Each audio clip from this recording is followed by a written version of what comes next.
Okay, understanding the tides. Just try. I tried for 27 years on the Outer Banks of North Carolina and eventually gave up, went and talked to the Coast Guard, and they straightened me out. So, because they defy logic. What about? So, nice, peaceful beach scene, with the Japanese shore gun there, all rusty. And that's where we're going to end up, back on the island of Bosse in the Tarawa Atoll. Yes. Okay, let's see. Do I have this on? Yes.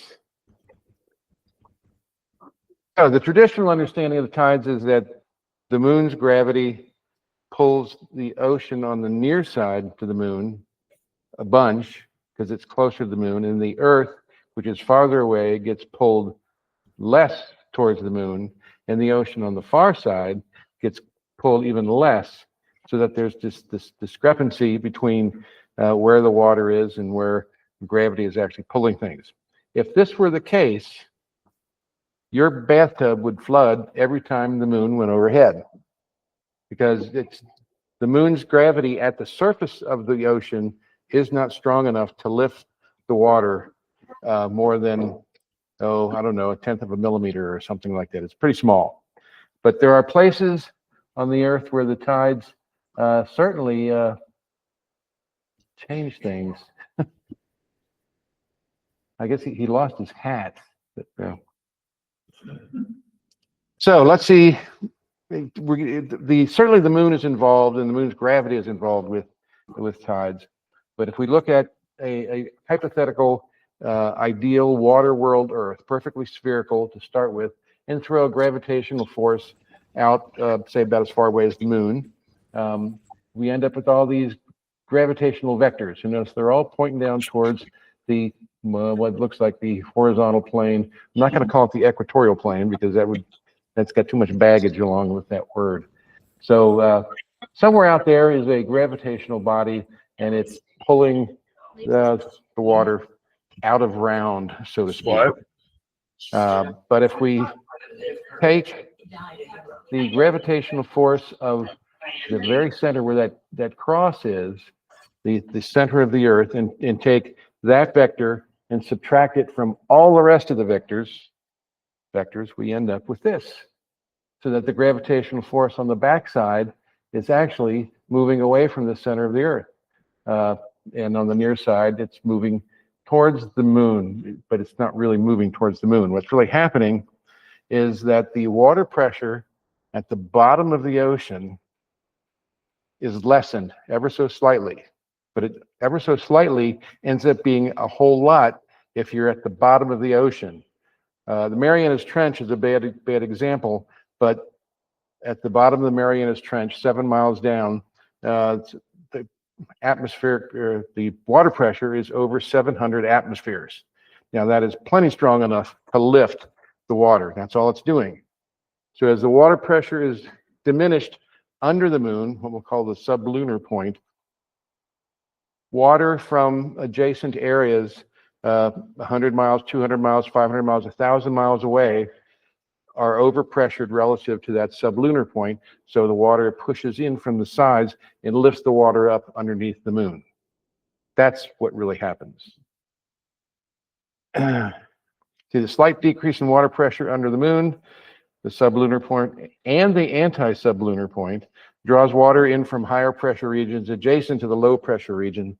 This produces the double bulge of the tides on either side of the Earth. And other forces conspire to confuse the intrepid predictor of tides. And one which most people wouldn't think of, the moon does not orbit the Earth. The moon orbits the center of gravity of the Earth-Moon system, called the barometric. And the moon, or the Earth, actually orbits that same point. That point is about almost 1,000 miles beneath the surface of the Earth. So it's off-center to the center of the Earth. And as the moon goes around the Earth does an opposite motion and basically sloshes the water on the far side of the moon, far side of the Earth, around and throws it out. There's a centrifugal force that lifts the water on the back side. So that, if you figure this, whatever this water pressure is, and it lifts the water about a meter, this is going to help and add another centimeter or two to what's going on with the water. See, some modifications are relatively easy to understand. The diurnal, daily, these terms will come up a lot here tonight. The diurnal and semi-diurnal variation combines the draw to the Earth or towards the moon, and the centrifugal force is throwing the water away in the opposite direction. And together they make these forces that move. It's hard to describe here. You can see, like in the polar regions, the tide is not going up and down. The tide goes sideways. Try to predict that tide. The moon is located at the zenith of the subsolar point, or sublunar point. That's actually the backwards way of saying it. The sublunar point is underneath the moon, but another way of looking at it is the location of the sublunar point has the moon at its zenith. Then where is that? Where can it be in the sky? Is the ecliptic, the blue line across the center, is the path of the sun throughout the year, because it's the plane of the Earth's orbit in the solar system. And the moon's orbit is tilted 5.14 degrees relative to that. So the path of the sun throughout the year along the ecliptic and the moon's path every month is slightly different. There's an inclination there.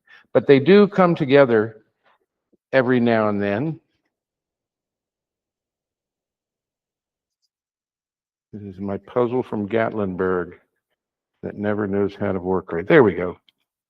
So the path of the, I'm going to go ahead and call it the orbit of the sun around the Earth, right? So everybody can conceive of that. From the Earth's point of view, the sun goes around the Earth. Yes, it does. And the moon's path will be inclined to that by a little over 5 degrees. And there's an interesting aspect of the lunar orbit here that if it's tilted a little over 5 degrees, the moon on its orbit, it's tilted relative to its orbit the same way the Earth is tilted 23.5 degrees because of it causes the seasons. But the moon is inclined on its orbit, the obliquity of its orbit is about 6 degrees. So basically the 5 degrees and 6 degrees kind of work out to the moon actually orbits almost straight up and down.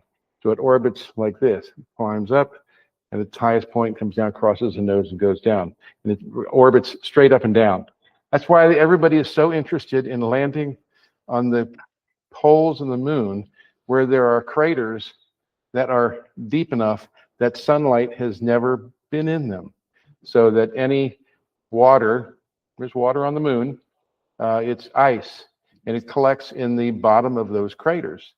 So all of those craters, Shackleton and other intrepid polar explorers have craters named after them, that everybody's going to be after the water on the moon. Not to bring it home, but to make fuel to get back home.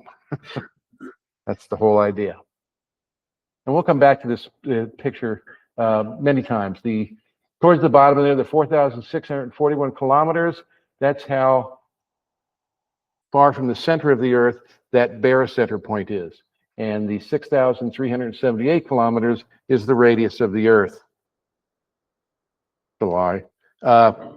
More or less, that's dimension, but the Earth is not round. It's not even close to being round.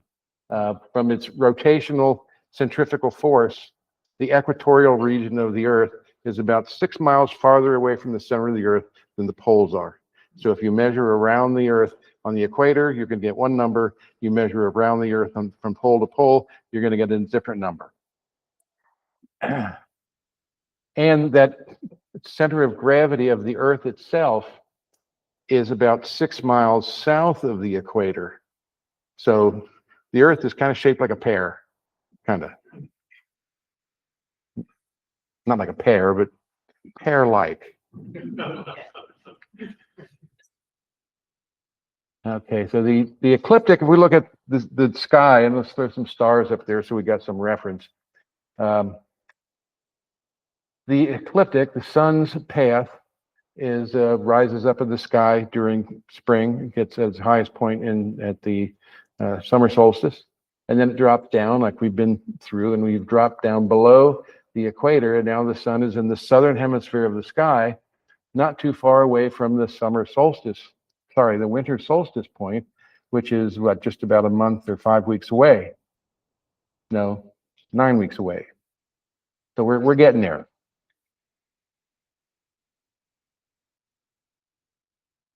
So that's going to move the sun. The subsolar point travels across the Earth every day in diurnal rotation. That's the rotation of the Earth. And it also travels from tropic to tropic across the seasons. It only gets as far north as the Tropic of Cancer, and it only gets as far south as the Tropic of Capricorn. But the moon, because of the tilt of its orbit, has got an extra 6 degrees that it can play with. And that inclination of its orbit, to confuse things, does not stand still. The moon's orbit is doing this ever so slightly, taking about 8.6 years to spin all the way around. So the actual point where the moon is highest above the ecliptic moves around the calendar every year. It backs up about 18 days. That's what moves the eclipses back in the calendar, about 18 days every year.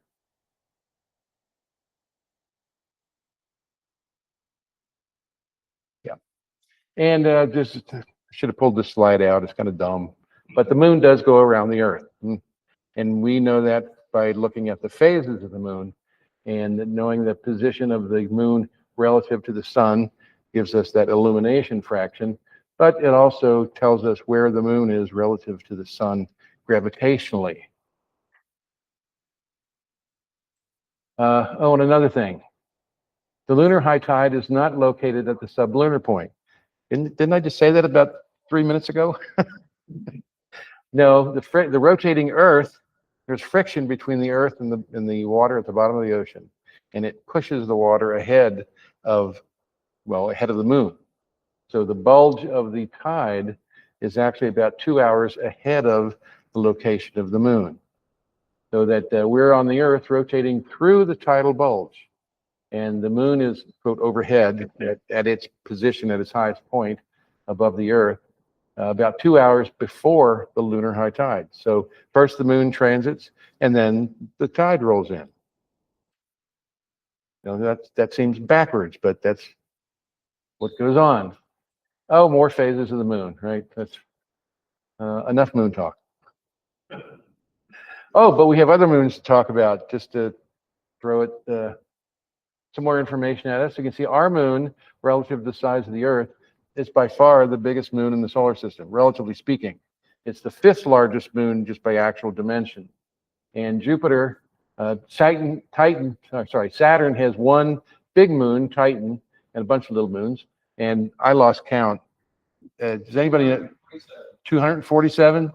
Saturday was last Saturday. That's the only reason I haven't. Well, I knew it was hundreds, but yeah, 247. And they're not done. They're going to end up with thousands of moons by the time they're done, because now they're really small, kilometer, 2 kilometers in size. But Jupiter has these, again, how many Jupiter got? A bunch. But there's 4 big ones, Io, Europa, Ganymede, and Callisto. They're in that sequence moving out from Jupiter. And they do a dance, and poor Io, being so close to Jupiter, is in its gravitational field too much. It dives a little bit deeper. It has an elliptical orbit, so it gets a little bit closer to Jupiter, and then it gets a little bit farther away from Jupiter. It gets a little closer to Jupiter. And during that time when it's closer, the core of Io is compressed, and when it gets a little bit farther away, that compression is released. So the core of Io is being compressed and released. And 3 other moons there, Io, or Europa and Ganymede, and Callisto is not too far off here. So the 3 inner moons have a 1 to 2 to 4 orbital ratio. So every every week or so, they're all three of them are getting together in a line and just beating up on Io some more, you know. Poor Io. So it ends up looking like this pizza, yeah. A lot of sulfur located on Io, and that's sulfur and its compounds is a very interesting characteristic, quality, if you will, that when it's heated, it turns into a certain color, and then when it cools down from that temperature, it remains the color that it was when it was at its highest temperature. So that's why we see the reds and whites and tans and yellows, all from volcanic deposition of sulfur compounds. But Io, with that compression and release, has a tide. Okay, well, there's no ocean on Io. Couldn't possibly be. It's way too hot. It's way too hot. So the crust goes through a tide, 100-foot tide of its crust. No wonder it's complaining. Is Io semi-liquid then? The inside, The whole thing. So like not a slurry, but more like silly putty. it's definitely not solid material, so it's going to be mantle-like and sort of plastic. What's that? Like silly putty. Like silly putty, maybe, yeah. But the very center of Io, I'm sure, is fairly well molten. I'll say, another thing. The sun has a tide as well. We can't forget the sun. So there's a subsolar point, and there's going to be a subsolar bulge, which is going to be pushed 2 hours ahead of the sun as the moon passes around the Earth, and the sun does as well. Again, the sun orbits the Earth, right? Okay, good. We've settled that. And there are tides when the moon lines up with the sun and creates a syzygy, a great Scrabble word, except there's only one Y in the Scrabble dictionary. You need 3 to spell syzygy. And blanks aren't going to get you anything. Otherwise, it'd be like 120 points for that word or something like that. But when the moon is at quadrature, first quarter or third quarter, its tide is basically 90 degrees out of phase with the solar tide. So they kind of cancel each other out to a certain degree. At least they don't combine and make a higher tide, which is what these spring tides are all about. That when we're near a new moon or we're near a full moon, the moon's bulges and the sun's bulges line up, and we end up with high tides. Believe it or not, that's what it's called, higher high water. Hard to say, too. So spring tides, they're called spring tides not because of the season, but because the tide rises quickly when the moon and the sun get together. And neap tides, I don't know where the word neap comes from, but basically things occur more slowly and not to such an extreme degree. Man, bottom line has it all. The 27 million times more than the mass of the moon, that's how massive the sun is, and 59 million is the gravitational attraction of the sun. And so we end up with, or the moon rather, we end up with 0.46 for that ratio, which means the sun's tide is 46% added onto the tide of the moon. So, and depending on seasons, where and how the sun and the moon get together, remember the sun could be down here and the moon can be up here, so they're kind of together, but maybe not so close. So there are times when the moon and the sun get together at the moon's nodes, these red spots, that raises the tide even more because they're more lined up exactly, a more perfect syzygy.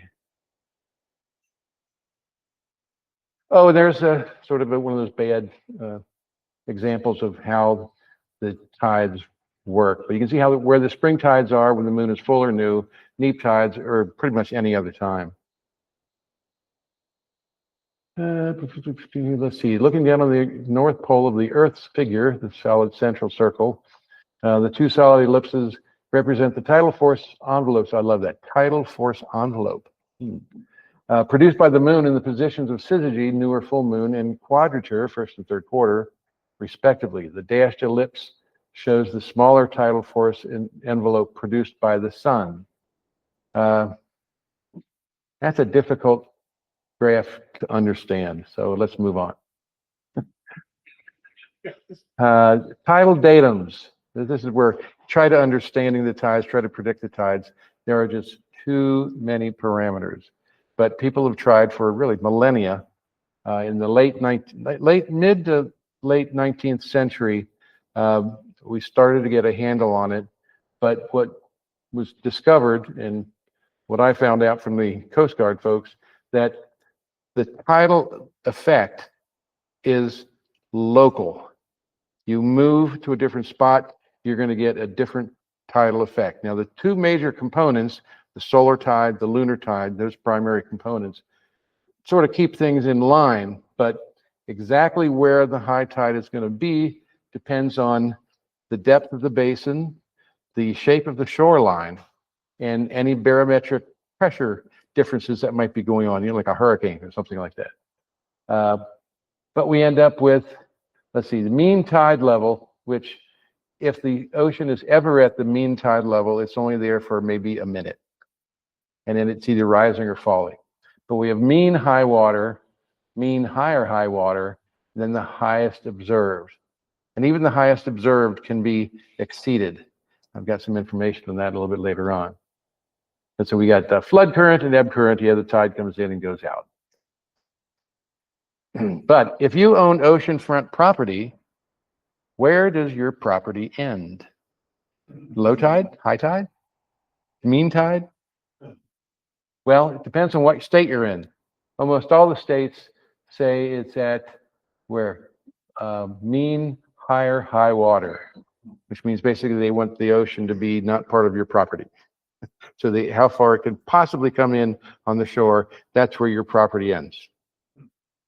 And actually, most of the states have laws about messing with anywhere near the actual line of breakers, the shoreline.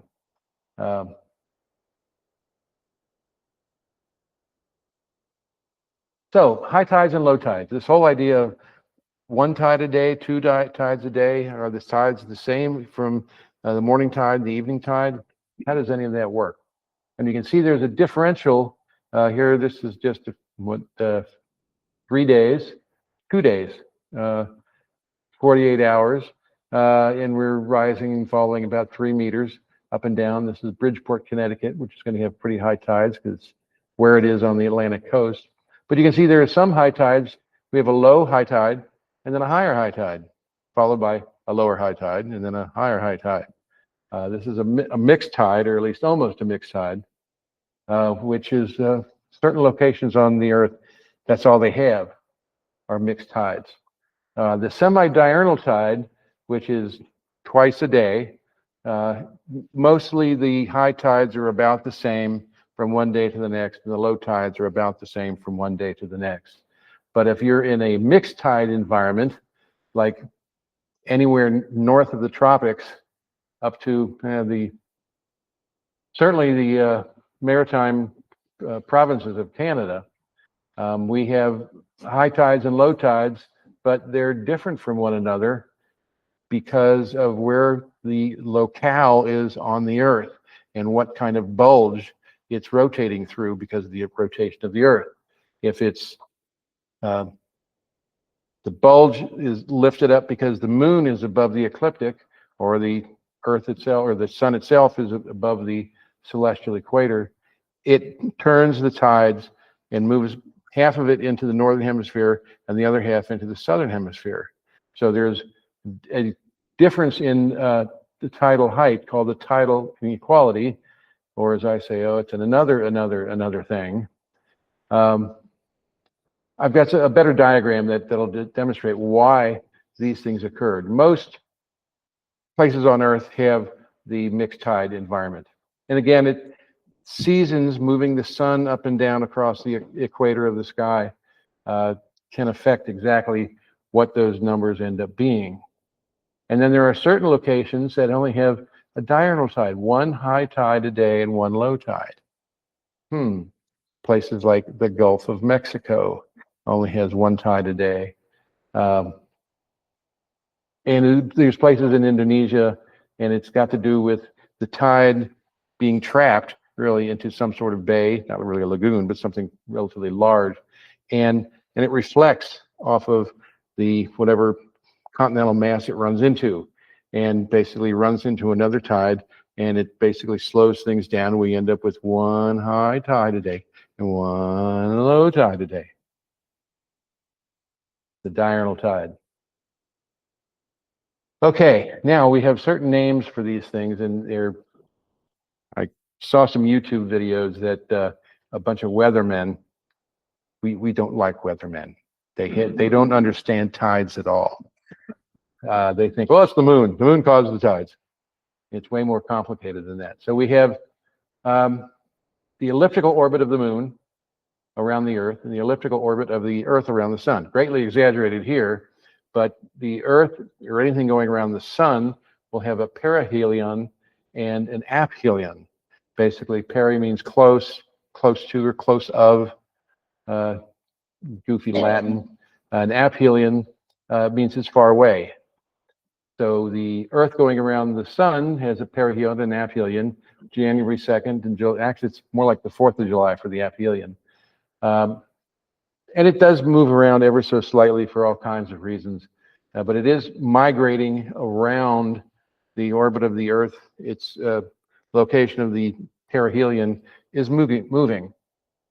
It sat on top, right now it's in January 2nd, and it sat on top of the winter solstice, which was only like 10 days prior to that, and I think the year 1225 or something like that. So it gives you some idea how much it's drifting. Not very fast, but it is drifting. So it's going to change how the tides operate over the decades and centuries.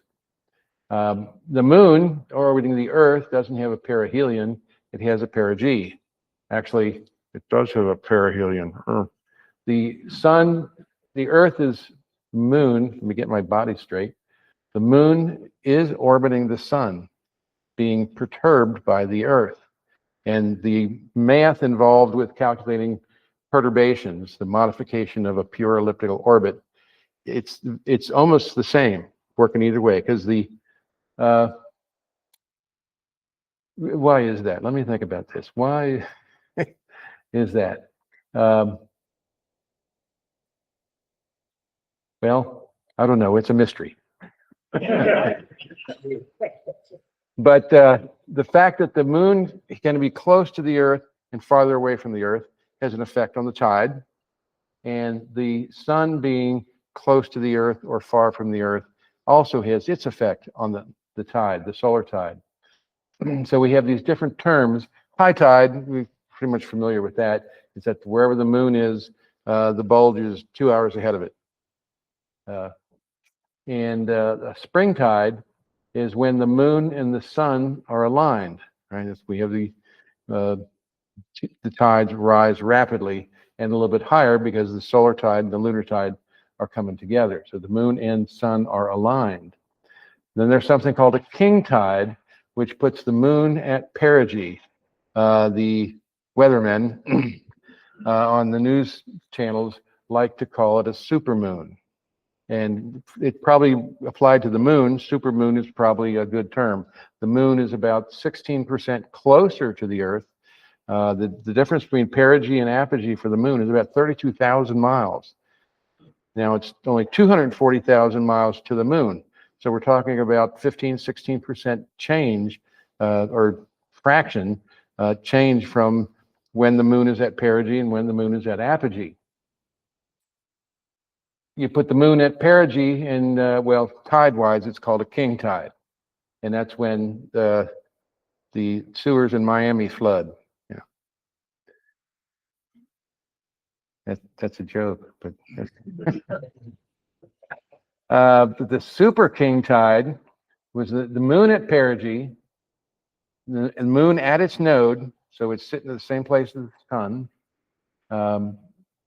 and the sun is at perihelion. So it pretty much can only happen the first few days of January. And the moon and sun are aligned, and we have a spring tide, except it's a super duper spring tide called a super king tide. The last one was January 2nd, 2018. And reading up on it, I just read today where the next one is next January, January 3rd, 2026.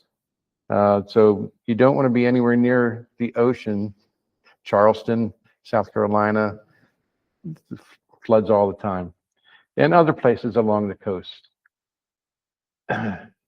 Okay, so the difference between perigee and apogee, you can see the moon gets a lot bigger during perigee, and the sun also has its perihelion, aphelion business, but it's the difference in the, since the moon or the earth moves about 1,000,000 miles between its perihelion and aphelion, 1,000,000 miles, but we're 92 million miles away from the sun, so it's actually a much smaller fraction. High tides and low tides. This is in New Zealand. You guys were just in New Zealand, weren't you? Will be? Are you going to get to Wellington? No. Well, Wellington's kind of interesting because it's as far south of the equator as Cincinnati is north of the equator. Just so you can go and stand on your head and say, hey, it's just like home.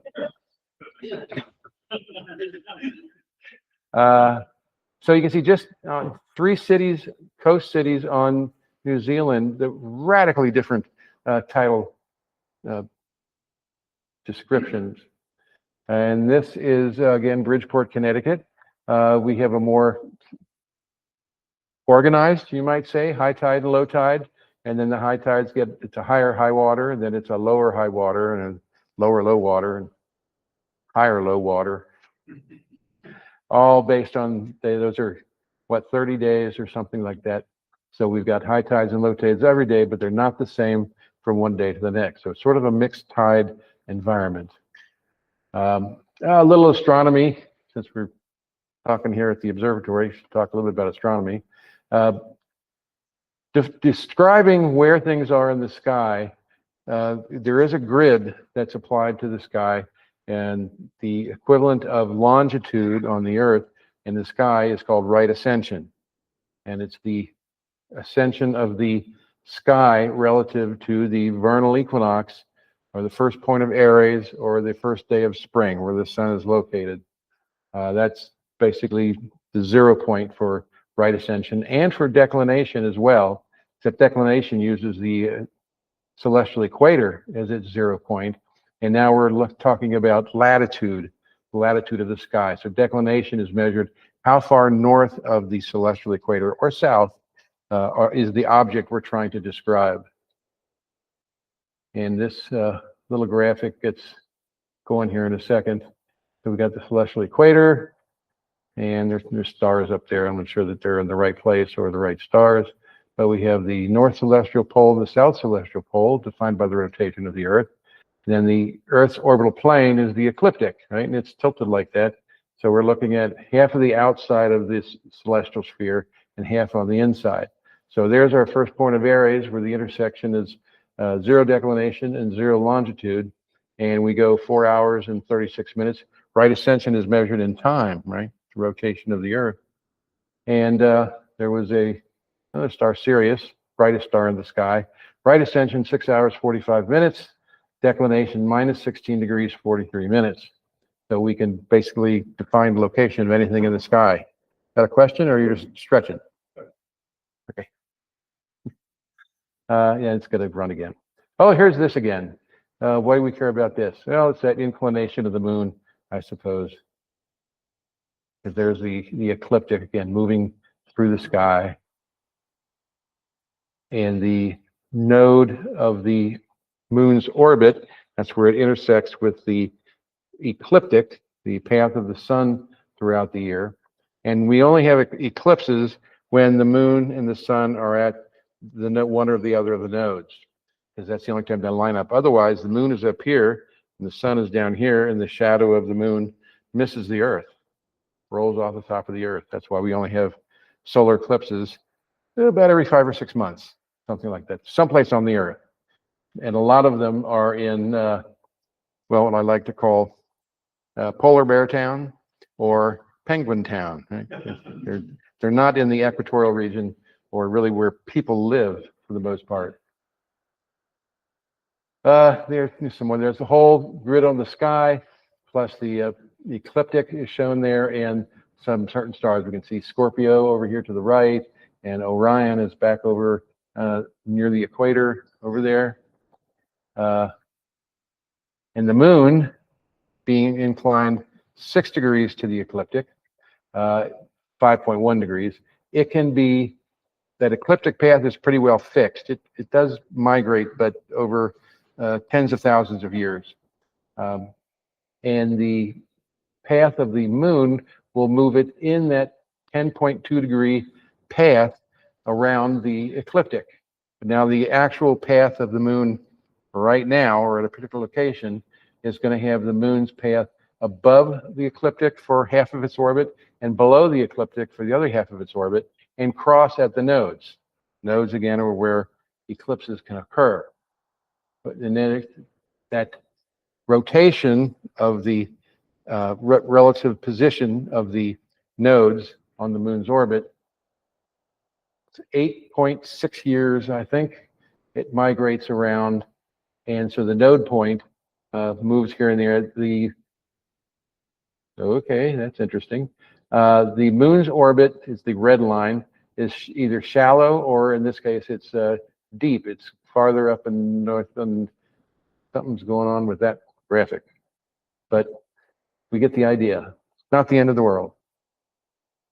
I've got some current information in here just so we don't confuse the tidal wave, it is a wave, with the currents in the ocean. And this is really the best diagram of what goes on with the currents. The blue current is the bottom of the ocean, cold current, returning back to the south, to the originate in the southern or far northern hemisphere. And the red path is the warm currents. And what everybody's so worried about is up in the upper left-hand corner there, where the red line, the Gulf Stream, moving up past the east coast of North America, gets up into the Arctic region, and the water has been evaporating. So the salinity, the density of the water has been increasing. And you get to a certain point where the temperature cools water down, and then it sinks. Right, and as it sinks, it's being pushed by the Gulf Stream, it starts going south again.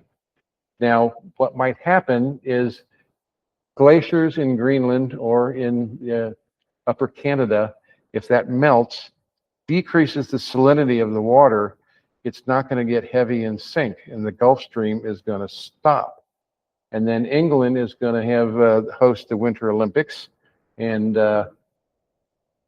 Europe itself is going to get pretty cold and frozen. But as far as the tides are concerned, there is a path that the tides take, which isn't, it's not the same. But Africa and South America just really mess up that ideal water world Earth, where the bulges are nice and symmetrical and the Earth turns right through them. The tides move around the bottom of Africa and then move north. The tide actually moves north, and the northern part of Africa is getting the tide long before South America does, because the tide moves up the European coast and it gets up to Iceland, and it rolls around Iceland and comes down the Atlantic coast, which is why I could never figure out how the tides work, because they don't come against the continent, they're coming down the coast. So the times of the actual high tide, New York before Philadelphia, before Delaware, before the Chesapeake, before North Carolina, before Florida. No wonder I was crazy. It's crazy to try. And we'll take a look at some of the problems that go on in the North and South Atlantic. But it's really this separation between Brazil and the west coast of Africa there. Squeezes the tide and makes it go hither and yon where it wouldn't ordinarily go. The Pacific, however, is a more predictable basin, wide open. There aren't any continental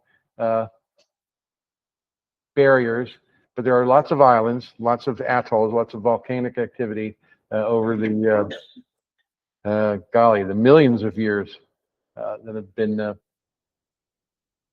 the Earth has been active geologically. There's a few active volcanoes out in the Pacific right now, but over history there have been many. Now, what happens when the tide runs into one of these undersea mounts, that's an island, or maybe it's just a mount that comes up near the surface, or not even near the surface, but the tide runs into that. Now, what happens to really any wave, but they're easiest to understand with water, that the depth of the water controls the speed of the wave. The deeper the water, the faster the wave can move. The shallower the water, the wave slows down in shallow water. So we have these situations where the tidal wave bulge is moving across the water, the ocean, runs into one of these little seamounts, and part of the tide slows down and the water behind it is still moving at the original velocity, catches up with the slower tide and kind of piles up. So we end up with all these little mountains all over under the Pacific Ocean, and the tide slows down and piles up. Doesn't really cause any waves or anything like that. Some places it does, like Hawaii, but that bulge passes, right? So if we look really at the shape of the Earth, the Pacific, it's got these hills, big hills, dozens of feet. But if you're sailing on a boat in the water, you rise and fall with water. You don't know anything's going on. It wasn't until we had satellites where we could do radar bounces off the surface of the water to figure out where and how these bulges came and went. And the fact that the Pacific is wider open, it behaves a little better than the Atlantic does. The tide basically moves across the Pacific, goes up the western coast of North America, and then moves across the Pacific. So the South Pacific tides and the North Pacific tides aren't moving together, but they pretty much parallel each other. Now, as I said, tides are local. If you really want to understand the tides, you have to understand where you are. Forget about where the moon is and the sun is. It's where you are. And what we're working with is the abyssal plain. That's basically the bottom of the ocean. It averages out to about 13,000 feet. So about, was that 2.5 miles? That's how deep the water is, which makes for very rapid waves. They move in all different directions. And when we have the continental rise and then the continental slope, that we have the edge of the continental shelf. The shoreline is just some arbitrary point where we have a little bit higher terrain than what's now under the water. The measure of all this is a study called hypsography, which I did a little bit of work with hypsography with the geology department, mapping out what's the shape of the entire Earth. If you consider just one slice, which comprises all the dimensions of the Earth's in the Earth's ocean, we see places like Mount Everest. One side of the graph is real steep. It comes down and kind of flattens out, drops down to where the shoreline is, and the average shoreline, if there is such a thing, and then it hits the continental shelf, moves out, and then drops down, and is a real steep spot like where the Marianas Trench is. So the Earth is symmetrical, more or less, with high points and low points. And it's really a mystery that, not a mystery, but it's odd to understand how the shoreline is developed. Because if the water rises 100 feet, ocean level, great parts of the continental existence becomes wet, to say the least. And if the glaciers and if the things get cold and water gets sequestered, the ocean levels will drop. In fact, the Outer Banks of North Carolina were a result of the last ice age, where the water level dropped about 250 feet. And at the edge of the continental shelf is where the dunes formed. And once the Glaciers melted about 12,000 years ago. The water level rises, and these dunes, hundreds of feet high, hundreds and hundreds of feet high, migrate. The wind blows the sand from the ocean side to the sound side, and slowly but surely, the islands migrate inward to where they are now. They originally formed about 200 miles offshore, right at the continental shelf, because that's where the shoreline was. Okay, now we get to some of these crazy places on Earth, right? These are the Hopewell Rocks. They're in New Brunswick. They're pretty much at the head or the tail end of the Bay of Fundy, where the tides here are about, at 40 feet. They're not the most extreme tides, but they're about 3/4 of the way up the Bay of Fundy.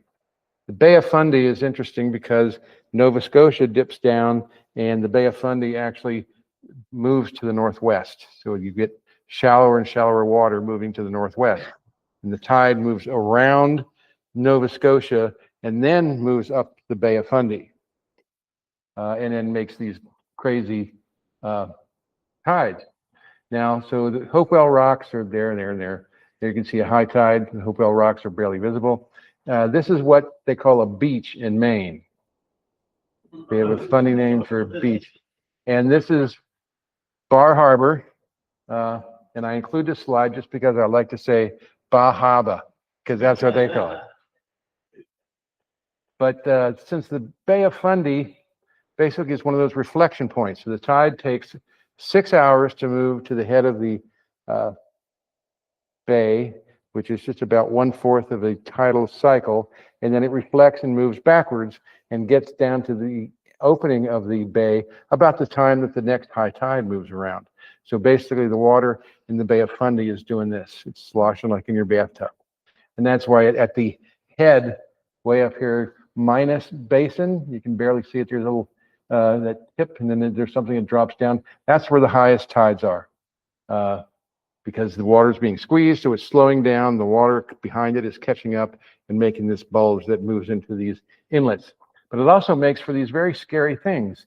This is a tidal bore on the left-hand side there, where depending on when the tide is moving around, it changes dramatically 3 or 4 feet in just minutes, or in this case, seconds. And then that wave moves down the bay. There are inlets and estuaries around the world that do the same thing. But this one over here is kind of scary because this is where the incoming tide and the outgoing tide create a shear force and create these whirlpools. What's down there? I don't want to be anywhere near that. Right? It's going to suck you down 9 or 10 feet and it's going to hold you there and you're going to die. So here, this is about 8 minutes long. I'm not going to play the whole thing, but this is someplace in New Brunswick.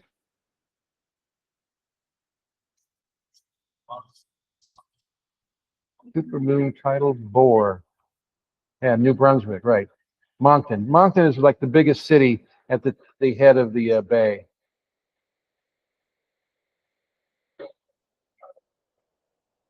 And there's typically, when these bores don't happen very often like this, and there's a supermoon that causes the bore, they're carrying all kinds of debris.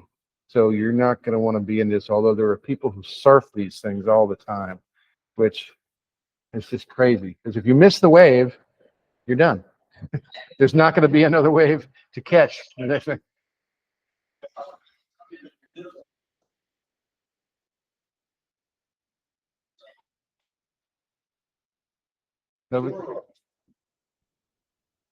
Okay.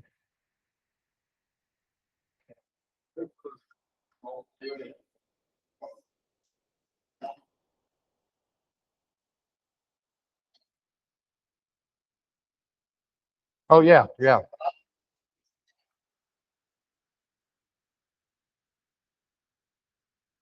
Peggy, where were we in Maine? Where we out the front door of our cabin was that river that changed direction, and when the tide was going to start flowing up the river, all these boats collect on the ocean side, and when the water's deep enough, all the boats go upriver. And then the next day, the next high tide, they come down the river. But here you can see it's really kind of pretty violent. And you want to surf that, do you?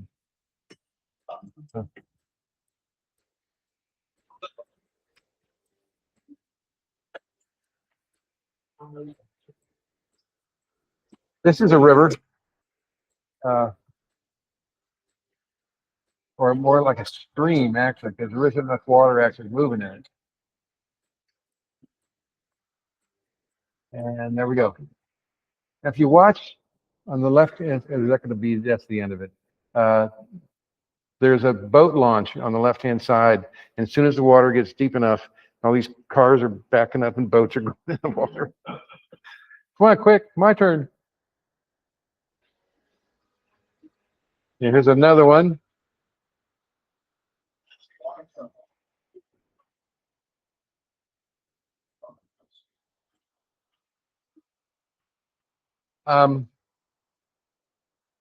Every year, there are a few people who drown because they go out on the flats, out on the hunt clams or something, and then don't realize that the tide's coming in, how fast it comes in, and they might be a mile out, and the tide's rising up around them, and they got, minutes to get to shore, and they sometimes don't make it.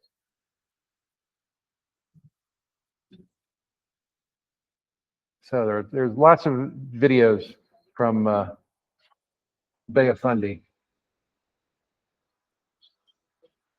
There we go. This is another one of those inlets. The Bay of Fundy is really out back there, and this is an inlet off of the Bay of Fundy. And the water comes in, takes 6 hours to come in. As the water sloshes up the bay, it sloshes into these inlets and floods them. There's somebody over here who keeps, he's running around.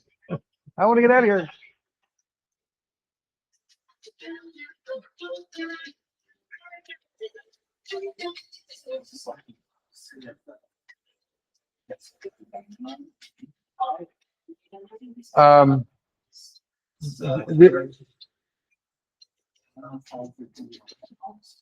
This would be a diurnal tide, straight diurnal. In the Gulf of Mexico is, now you got me confused. No fair. The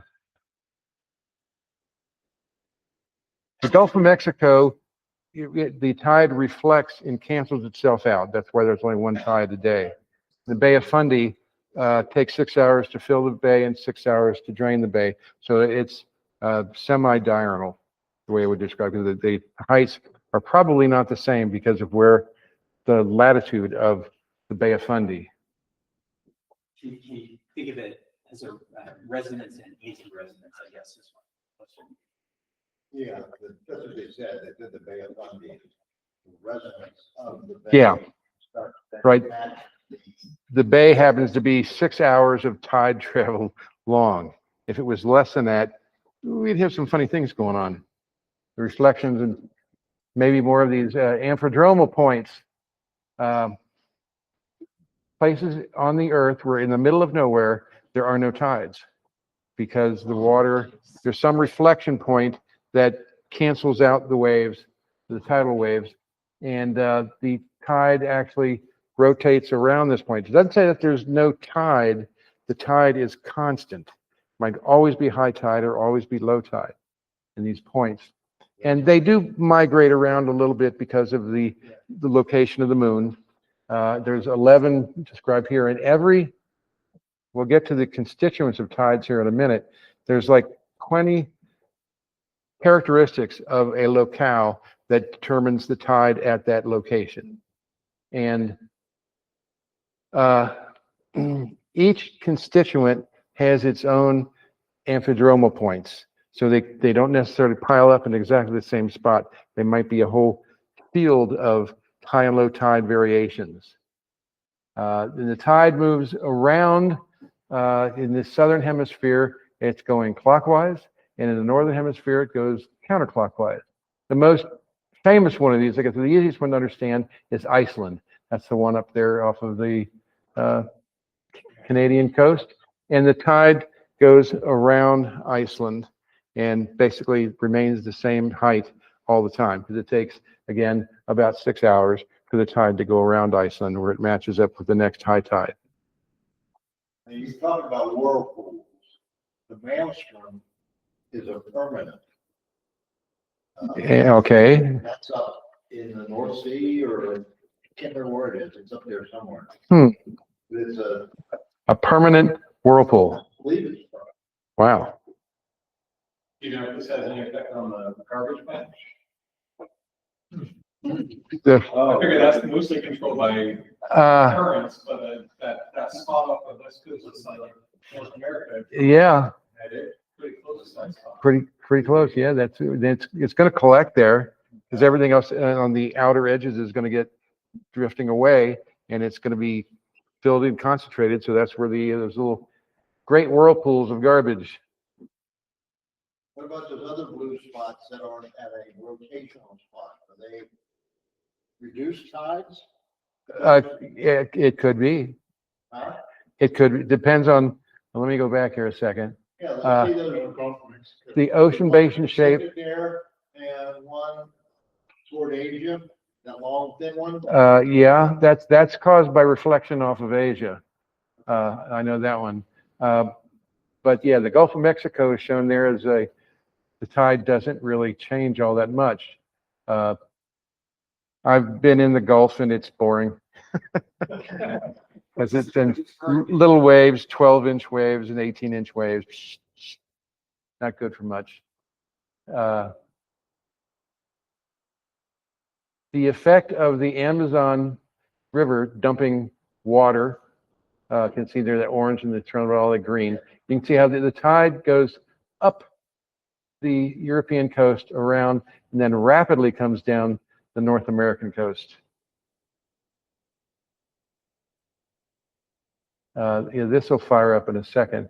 It's difficult to see this one without looking at it for a long time, but we got the high tide and low tide variation. It's not that one color is high, one color is low. It's just how the tidal motions move, how the bulges move around the globe. If you look at the North Atlantic, just the Atlantic in general, it's just this big mess. In the Pacific, there's that blob that moves across the North Pacific and moves backwards across the South Pacific. That's the actual tidal motions. Now here's where the locations of the tides are. The semi-diurnal tides are the ones where we have high tides and low tides 2 times a day, but they're not the same height. They're typically away from the equator, although some places on here have them on the equator. The mixed tides are the blue ones, which is not the Gulf of Mexico, but it's the Caribbean. There's spots over Asia and off the Persian subcontinent there. And what's the other one? The diurnal tides, yellow. Yeah, there's only a few locations where that occurs because the reflection points have to be just the right shape. Again, it's the depth of the basin and the shape of the basin which determines what that reflection is going to be, what its influence is going to be. Black Sea. I didn't look at the Black Sea, but I did the Mediterranean. Well, and it's going to be very similar. It's not a large enough body, but the question is, how deep is it? Yeah. Well, the Mediterranean is shallow. Well, there are deep spots. Wow. Yeah, but it's much shallower than the Atlantic. And then we have the barometric pressure that definitely has an influence on the height of the water.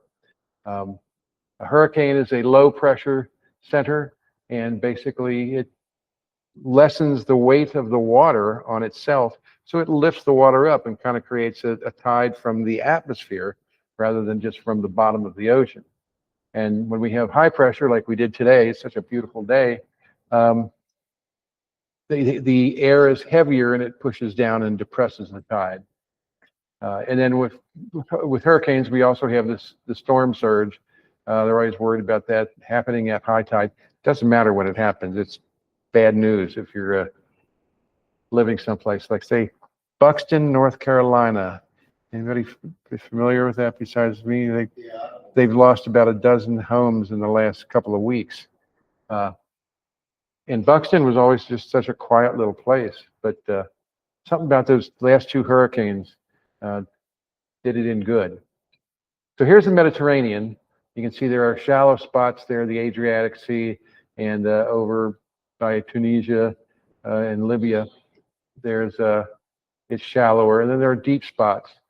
The problem with the Mediterranean is that the water that flows into the Mediterranean from the various rivers, the Nile and whoever else, forget high school geography. The water in the Mediterranean is evaporating faster than the water is flowing into the Mediterranean, which means the Straits of Gibraltar water is flowing from the Atlantic into the Mediterranean. And if you go back a couple of million years, I think it's like 5 million years ago, when the Straits of Gibraltar were shallower and complete, the Mediterranean dried up. It was completely empty. And then after a certain amount of time, that dam, if you want to call it that, at Gibraltar broke. I mean, the inside of the Mediterranean, where the Gibraltar is just full of rubble, where this wall collapsed, and it took something like a year for the Mediterranean to fill. And if you can imagine a 300-foot high waterfall, 10 miles wide, just running continuously for 100 years. I don't know how long it actually took, but it took a long time. But it filled it back up again. But the water level across the Iberian Peninsula, across Spain, the difference in the actual water level in the Mediterranean versus the Atlantic right across the Iberian Isthmus is 40 feet. So the Mediterranean is lower than the Atlantic, which would make sense if the water's flowing in, trying to fill it up. This is Lake Superior. You say, okay, do the Great Lakes have tides? And the answer is yes, but no. The problem with Lake Superior is that the variation in depth just breaks up any motion across the lake. And the barometric pressure is much more dominant on the Great Lakes than the moon is. And we can really see that with Lake Erie, our little lake, deep towards the center, but gets shallower up by Buffalo. And there's a barometric tide, a wind, if you will, that blows water from Toledo up to Buffalo. And there's about an 8-inch difference between Buffalo and Toledo, just from the wind blowing the water. So the water's sitting in Lake Erie like that. Yeah, there's a picture of it down there. Okay, so now let's talk about these constituents that we're going to add and multiply all this stuff together and figure out how high the tide's going to be. Yeah, got it. And they all have these funny names, these little letters and numbers. But the top one, the M2, S2, and N2. N2 I don't quite totally understand, but M2 is the moon's primary effect. The S2 is the sun's primary effect. And it will cause semi-diurnal tides just by itself. Now, the diurnal constituents, this guy down here, we have K1, O1, and P1, which I'm not sure what the origination of those are, but we end up with a cycle which is twice as long as the semi-diurnal constituents tides. And then the mixed tides, we have the composite, and mix them all together. We get high tides and low tides, with higher high tides and lower low tides, and higher low tides and lower high tides, all depending on where the moon is on its orbit, where the orbit is relative to the sun, and what time of year it is. Ah, yes. I'm not doing too bad here. We're getting there. Back to this idea of right ascension and declination. This is why we have the diurnal tide in the polar regions, that the water is actually moving sideways. But if you look at the B and B prime points, where we have the mixed tide, you can see on one side, depending on how the bulge is oriented relative to the equator, On one side, the moon side, let's say we have a deeper tide, and then on the backside, if you will, the lower high tide is at D prime. And if you're sitting on the equator, you have a semi-diurnal tide. Things are pretty ordinary if you're in the Pacific. If you're in the Atlantic, you measure the tide and say, this is what it is today. And don't worry about predicting it. So here's most of the constituents. In every point on the Earth, or every point on the coastline, will have a value for these constituents. And that's the primary calculation for what is the tidal level going to be on, or what kind of cycle it's going to be on. And on the period over here, the solar hours, we have a whole bunch of numbers that start out at the principal lunar 12.42 hours. I think that's about 12 hours and 24 minutes, which is the lunar cycle. The moon will be back above twice that value, will get you the moon back in the same position above your head, if that's the case. The solar, which operates, the sun moves at about 1/12 the velocity in the sky that the moon does. So it's a good even 12 hours for the sun. It takes 12 hours for the sun to get back to the same point in the sky, but it's really about 12 hours and 4 minutes, or 12 hours. Double it, you end up with 24 hours, and it's not 24 hours, it's 23 hours and 56 minutes. So it's 4 minutes short over 2 cycles. And 4 minutes, I guess, isn't worth mentioning here. But then here's all these values, and these are averages because the moon's orbit is an ellipse. So is the Earth's orbit, but the moon's orbit, we have the slow part of the orbit and the fast part of the orbit. So the moon doesn't move at a constant velocity around the sky. It speeds up and slows down once per orbit. And speeding up and slowing down is going to change these variation times, right? It's not going to be 12 hours and 24 minutes. It's going to be 12 hours and 28 minutes, or 12 hours and 22 minutes, or something like that. And they're all have variations applied to them. Some of you might know that I'm kind of a computer guy. And these are the first attempts at computing. If you know, Blaise Pascal designed a computer, but he couldn't mill the disks that were supposed to drive the computer fine enough, and it never worked. In 1985, I think it was, IBM built Pascal's computer, and it worked. He just was born 200 years too early. But on the upper left-hand corner, we've got the crazy way that it's an analog calculation. Wholly analog, nothing digital here whatsoever. That's the calculating machine, you might say, with all the constituents that are meaningful in Rio de Janeiro. That's where that calculator was from. The one on the upper right here, I forget where that one is.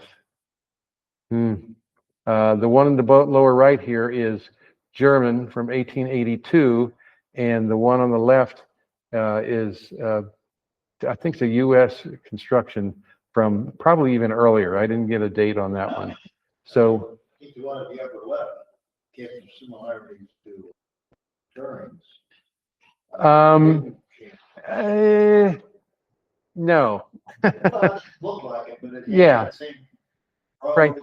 It's columns of circular. Yeah, but if you look at the machine here on the bottom right, those wheels that have there's one single strand that runs through all of them, and not only do they go up and down, they also turn and affect the overall length of the string. So one end of the string, which I think is it's on the upper. If you follow it on the right-hand side, the strand goes up to those 4 wheels up there, and then that's where we read the height of the tide. That in one place. One place, right? Everything changes from place to place because the constituents are multiplied and added differently. And they have influence on one another. Sometimes one constituent will completely cancel out another one. So what we have at the top, obviously, the way the strand is working, those are all adders.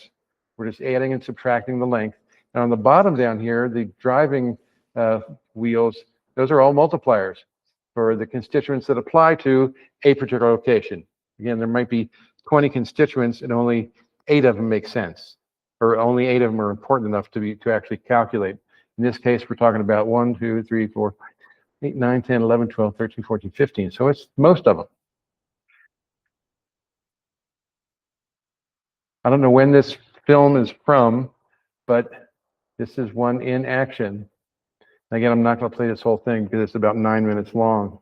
But if you look very carefully, you can see the wheels moving up, they move down, and they're turning and change. The pen is down here on the bottom, and that's that little elevator that's riding up. There's a better image of how everything is calculating the height of the tide. And if we look down here, we can see where the pen, it's marking on a paper. Obviously, it's rolling based on time. And here's the tide coming in. And it slows down. Whoops, oh well. Something happens. But anyway, that goes on and on and on. Do you know enough about those that you know if they're adjustable for different locations? To my knowledge, they are constructed for a location because the constituents that apply to that location, there isn't a general purpose tide calculator. So the diameters of all those pulleys are changed based on the location, right?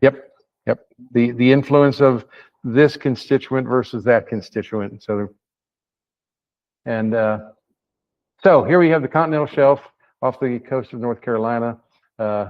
Buxton is down. If you see the Cape is that first little jut out there. Buxton is the town that's on the south side of that Cape. And it's typically protected from hurricanes because the hurricanes, typically when they're hitting North Carolina, the wind is coming from the northeast, it's coming down. And in this case, the hurricane was farther south and it was blowing up against Buxton. So the waves were hitting Buxton and leaving pretty much the rest of the Outer Banks kind of alone. And we were just watching videos almost every day of this house going, that house going, that house going. All these houses that were built primarily in the 50s and 60s before there were building codes. And now they're driftwood.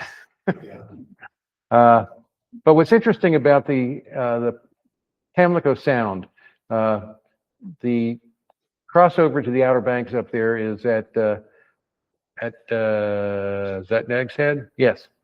All the way down to, let's see, we got Oregon Inlet about halfway down. South of Hatteras is Ocracoke Inlet, and then down by Cedar Point down there is the third inlet. So all of that water behind the Outer Banks moves with the tides, but fortunately the water is only about 4 or 5 feet deep. So the tides they exist, but they're only measured in inches. It's just too shallow. There's another picture of the Pamlico Sound and Diamond Shoals. Yeah, should mention those. Offshore, the currents kind of collide there and move around, and there are submarine. They're bigger than sandbars. They're 30 or 40 or 50 foot sand constructions that move around all the time, and it's the reason that part of the Atlantic Ocean, the Outer Banks, is called the graveyard of the Atlantic. There's over 400 ships have sunk there all on their own over the last, 300 or 400 years. Because Diamond Shoals, if you want to miss Diamond Shoals, you have to go pretty far out into the Atlantic before you turn north. And that adds time, which means money to any shipping people, if you want to really take the chance of running Diamond Shoals. Now, We're going to sum all this up and understand why we hate weathermen. Or at least in World War II, we hated weathermen because military planners, they were looking to invade the island of Tarawa, or the atoll of Tarawa. It's an atoll, primarily the island of Biso, because there was an airstrip that the Japanese had built on Biso, and they couldn't really attack Hawaii or anything like that, or Australia, but they could hamper the shipping between the west coast of the U.S. and Australia. So they had to get rid of the airstrip on Tarawa, on the island of Biso. So on November 20th, 1943 is H hour and D-Day. And the weathermen said, you're going to have the right moon, you're going to have a nice tide, run them in. Higgins boats, those boats, from Normandy anyway, where the ramps drop down and everybody gets shot and some people jump overboard and things like that. Those boats need 4 feet of water to draft in. And the reef that surrounded the entire atoll, well, it would be at high tide, it would be under 4 feet of water. So the plan was to go ashore at high tide, and the Higgins boats would just run right in, and the whole battle was supposed to take like 8 or 10 hours, and they'd have the islands complete. But a funny thing happened on the way to shore. Trying to think how to describe this. The position of the sun and the position of the moon created a funny combination of tides where Tarawa did not have a tidal change of more than 6 inches over 3 days. Higgins boats got to the reef. Okay, guys, hop out here. 400 yards offshore in waist-deep water, chest-deep water, waiting ashore under withering fire from the Japanese. They referred to the battle as Bloody Tarawa, and it wasn't until the late 90s or early 2000s, and the Freedom of Information Act got the information about the battle released, and everybody said, well, it was the tides. You could tell that there wasn't going to be a tide. They talked to a weatherman. They didn't talk to an astronomer. The day that they picked, November 20th, was the worst day over 11 years. They had waited 72 hours, no problem, right in on the shore. So let's take a closer look at where Tarawa is. Again, it's an atoll. It's a collapsed caldera from an ancient volcano. Not too much above sea level. I think on the island of Biso, the highest point is 15 feet above sea level. But it's big enough to have an airstrip.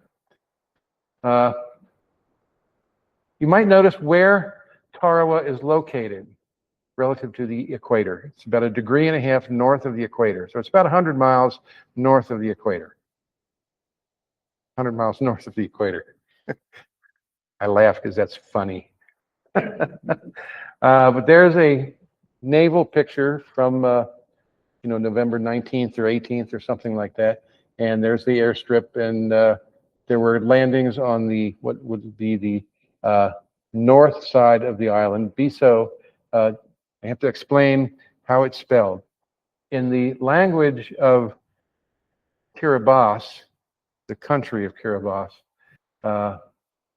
it's spelled B-E-T-I-O, but the T-I diphthong in Kiribati, in I-Kiribati, which is the language, is pronounced as an S. So certainly them Americans who were coming on shore, they were going to hit the island of Bidio. And it turns out it's really the island of Biso. And the city of Biso is on the north side there. And then Bairiki is actually the capital of Kiribati, which consists of 33 islands around here, which I think 20 are inhabited. Now they chose the airport over at Bairiki, but That's a more modern. Yeah. Yes, it is. It was there for a while, but it's not there anymore. I'm not sure when it went away. I want to move to study it. Okay. There's again a Google Earth picture. You can see the green dark stuff is the actual island. The white stuff is the reef. So you can see how the reef projects and protects the island, and it actually causes a lot of problems now because the lagoon, the water doesn't roll over or change in the lagoon very often, and it's packed with bacteria and garbage, and it's not a pleasant, it's not a you know, tropical paradise. The airfield right where the that wide island area is on. He showed. Yeah, not knowing where, when this picture was actually taken. Because The area there with that little spike of north, yeah, that area there, you can see, that might be a remain. yeah, they said that you can tell where the airstrip was because all the palm trees that are growing there are all stunted. They're all short. Yeah, probably got pavement under there. Right, or crushed up coral or concrete or something. I don't know what they were building it out of. It's just offshore here. Maybe you can see some of it. This what looks like islands or breakers. One of the islands, two of the islands within the lagoon have sunk below the surface, and the country of Kiribati is said to be. It's going to be the first country that goes down because of global warming. The islands are so low. Fortunately, they're near the equator, and there aren't really that many storms that cross the equator. So your typhoons stay south, and your hurricanes go north, and the equator gets left alone. Okay, back to this guy. Remember, the moon can be higher than the sun path or lower than the sun's path, and it's an 8.6. Oh, there it goes again. The moon just exploded, guys. Take notes. Somebody phone it in. So the conditions at Tarawa, the solar and lunar circumstances during the Battle of Tarawa, November 20th, 1943. November 20th, think about where the sun is on the winter solstice. December 21st, just a month earlier, the sun is at the bottom of this curve down here. It's to the, the 12-hour side of the winter solstice, but it's not much different than the farthest south that the sun can be. So the declination of the sun, that arrow on that left-hand diagram shows how far south the sun was in the sky. And so the latitude of the solar tide is near the tropics, near the Tropic of Capricorn and the Tropic of Cancer, which is, 2,500 miles north of the equator. You see where I'm getting here. The moon, let's see, was at apogee. So it was at its farthest distance, so it had the weakest influence of its orbit. And the latitude, it was past the apogee, 3 degrees north of the ecliptic. It was a waning gibbous, I believe, which made it about 90 degrees away from the sun. So that the lunar tide was in the southern hemisphere, and then corresponding bulge in the northern hemisphere, again, higher than the tropics, higher and lower, about 3 degrees. So you got the solar tide up here and down here, and the lunar tide is up here and down here, and it's 90 degrees out of phase. So that if you look at down from the north pole of the Earth, the longitude of the solar tide was at a certain position. The invasion of Tarawa at H hour is behind the solar tide, and then the right ascension of the moon down here pushes the tide gets pushed 2 hours ahead, moves directly south, and is now 90 degrees with the solar tide. So that the solar tide goes north and south of Tarawa, the lunar tide goes north and south of Tarawa, and they do it 6 hours apart. So they completely negate each other. And again, the tide did not change for 3 days. The battle was supposed to take about 8 or 10 hours. At the end of the first day, there was not even one battalion on shore with its full officer corps. Not even one battalion. And it took them 72 hours, I think, to secure the island. some more pictures. Say, so the naval bombardment, oh, it's going to take care of everything. This is blow it to kingdom come. That's on the bottom left there. That's the highest point on Biso. We have some mountain climbers there. And here's the Marines at Tarawa, the brave Marines wading in from 400 yards offshore. There was this pier that went out beyond the reef. And that's really what the locals use to get, there's no agriculture on Tarawa whatsoever. Everything has to be brought in. They probably have water desalination operations going on now, but there's no agriculture. There's no farming.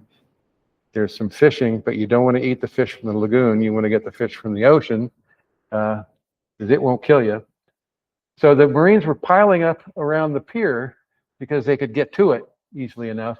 But the Japanese had that targeted in, so it was not a nice place to be. But these Zodiac boats is what they use to get the Marines on shore. 7 or 8 Marines at a time, going in, taking the wounded, taking them back out, again and again and again. Kiribati, there it is, that TI diphthong pronounces an S. The language is I-Kiribati, I-Kiribati. It's all a language with a dash in the name, but it comprises of the Gilbert Islands, the Phoenix Islands, and the Line Islands out here. There's about 33 islands, I think, 20 of which are inhabited. Most, not very many people at all, 200 people, 300 people on shore living there.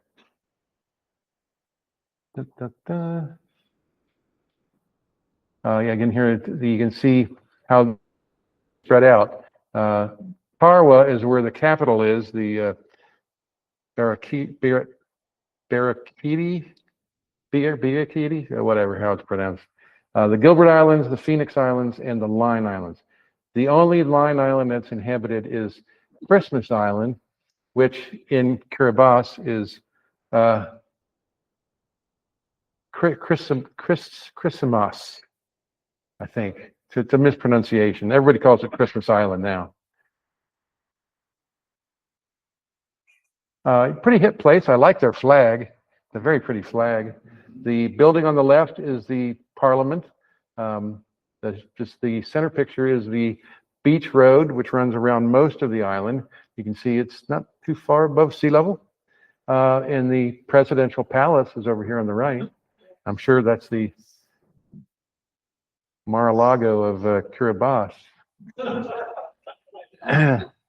And you say, okay, who cares about the tide? What is the level of tide? And, you know, it's all, if anybody remembers the 60s and the Beach Boys, it's all about surfing. And surfs up really meant something because there would be permanent sandbars or reefs, coral reefs, that when the water got to a certain depth, it'd be good for surfing. We'd have the waves stand up. What happens is when 2 waves, whatever that wavelength is, when the depth of the water gets less than 1/4 of the wavelength, the second wave catches up with the first wave and gets it to stand up, and it falls over that 1/4 wavelength point. And so that's what you get when you get the second wave catching up with the first wave and passing over top of it. And he's riding a boogie board, not a surfboard, but same effect. He's a dude. You also want to know when it's time to get your boat out. Right? Got to wait 6 hours for the tide to come back. This is San Francisco Bay. That's actually the Oakland Bay Bridge there. It's not the Golden Gate Bridge. And these are some cranes heading for a dock someplace down near San Jose. And you can look at the barge. There's only a couple of feet of the barge showing above water. So they had to sink the barge to a certain point. Those cranes are passing under that bridge with 4 inches of clearance. They want to know exactly when the tide's going to be low. And there we see an example of the second wave catching up with the first wave, causing the first wave to break. That's what causes all the breakers. And there's some more breakers and fine for the end. So there you go.